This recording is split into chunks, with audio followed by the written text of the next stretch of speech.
Welcome back to Responding to Art. In the last video, we looked at the principles of design. Today, we'll start to explore another key aspect of how artists structure their work, the compositional tools.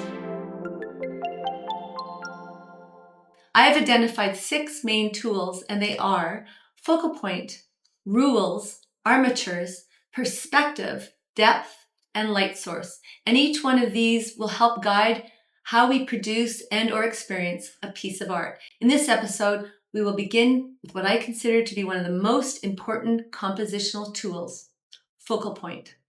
The focal point gives a composition movement and focus. It's often the main subject, the place where your eye naturally lands. Remember that without movement, a composition risks being flat or uninteresting. The goal of a good composition is to lead your eye through the artwork, whether it's realistic or abstract, so that you can take in all of its parts. If your eye leaves the painting too quickly, you've lost interest, and that is a good indication of a weak composition. So as artists, we get to decide exactly how we direct the viewer's eye and where we want the viewer's attention to land. A well-designed composition will guide the viewer's eye right to that spot.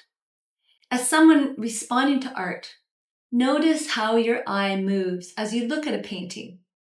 Are you guided smoothly toward a focal point, or does your gaze move right out of the composition? That difference can reveal whether the composition works well or not. Let's look at how this applies to a few paintings. Take Summer Night by Winslow Homer. Here, the 2 dancers in the foreground are the focal point, and they are also the main subject of the painting. And since we read from left to right, most viewers naturally move into a painting from that direction. The viewer's eye enters along one of these 2 darker shapes and either finds the main subject, then loops back around again, or moves past the figures but is directed right back to them again and again. Even if the viewer's eye drifts out of the composition, it is directed back in and right to the focal point repeatedly, thus creating a dynamic rhythm that keeps us engaged. Now, let's look at Édouard Manet's painting Luncheon on the Grass. In this painting, the woman in the foreground is the focal point. No matter where the viewer's eye begins, the composition directs us around and around the scene and right back to her. Notice how contrast plays a role here. The bright white of her body stands out against the dark tones of the man's jacket and the shadowy background. And that contrast immediately captures our attention.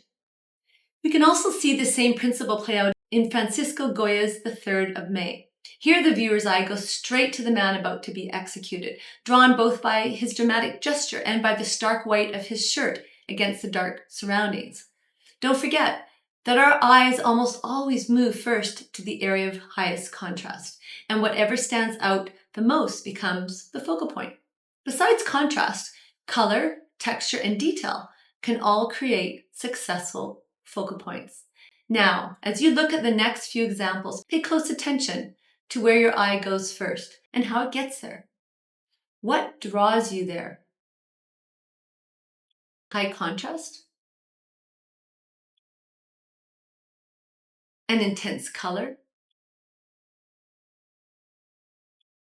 Extra detail?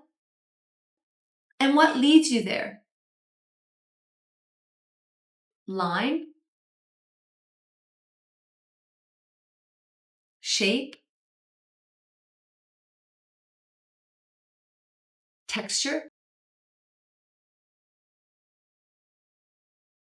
Or color? You just can't undervalue the importance of focal point in a composition.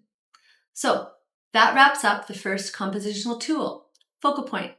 In the next video, we'll take a look at the next tool, the rules of composition. If you found this helpful, don't forget to like, subscribe, and share with someone who loves art as much as you do. Thanks for watching, and I'll see you in the next video.